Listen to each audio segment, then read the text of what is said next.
అత్యాధునిక టెక్నాలజీతో నడుము మరియు వెన్నునొప్పికి treatment Tejas spine care Somajiguda Sainikpuri Gachibowli. ప్రస్తుతం మనతో పాటున్నారు ఏపీ హోంమంత్రి వంగల్పూడి అనిత గారు. మహానాడు ఎలా జరిగిందో ఆ మాటలో ఉంది. మేడం, మహానాడు 2 రోజుల పాటు సక్సెస్ అయింది అనుకోవచ్చు. తిరిగి మళ్ళీ జాతీయ అధ్యక్షుడు సక్సెస్ అయిందని నా మాటలు ఓకే. ప్రజలు మీరందరూ కూడా పబ్లిక్ యాక్చువల్గా కడపలోని మహానాడు 2 రోజులు కూడా దిగ్విజయంగా విజయవంతమైంది. ఈరోజు 3వ రోజు బహిరంగ సభ కూడా నిజంగా చెప్పాలంటే ఒక చరిత్ర సృష్టించబోతోంది. కడపలో నుంచే ఈరోజు ఆంధ్రప్రదేశ్ రాష్ట్ర అభివృద్ధికి సంక్షేమానికి పెద్దపీట వేసేటట్టుగా నిన్న నారా లోకేష్ గారు ఏదైతే మొన్న 6 శాసనాలు ప్రవేశపెట్టారో, తీర్మానాల కింద ప్రవేశపెట్టారో 6 తీర్మానాలను ఆమోదించడం జరిగింది.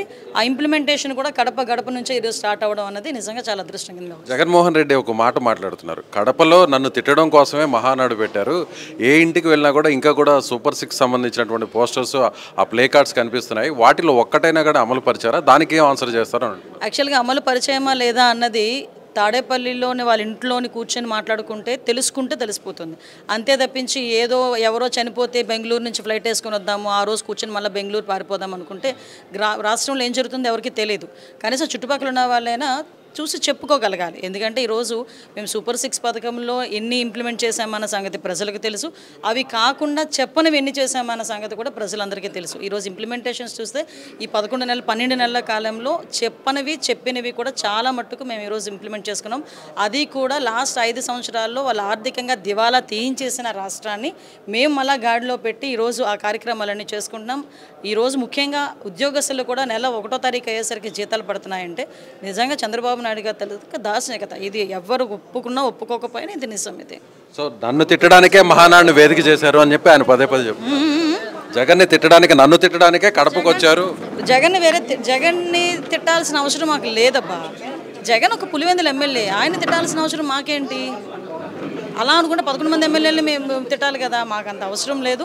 మేమేం చేస్తున్నాము, గత పరిపాలన ఏం జరిగిందన్నది ప్రజలకు మళ్ళీ గుర్తు చేయాలి. కాబట్టి కొన్ని సందర్భాల్లో ప్రజలకి గుర్తు చేస్తూ ఇప్పుడు మేము ఏం చేయబోతున్నాం అన్నది చాలా క్లియర్గా మేము చెప్పడం జరిగింది. తెనాలి ఇష్యూలో దళితుల మీద, మైనార్టీల మీద పెద్ద ఎత్తున దగ్గరుండి పోలీసుల చేత దాడులు చేస్తున్నారని చెప్పి జగన్ అంటున్నారు. విషయం ఏంటంటే డాక్టర్ సుధాకర్ డాక్టర్, ఆయన మాస్క్ అడిగిన పాపానికి చేతులు రెక్కలు వెనక్కి ఇరిచి నడి రోడ్డు మీద చొక్కా ఇప్పి కొడితే ఆ రోజు మాట్లాడలేదే జగన్మోహన్ రెడ్డి.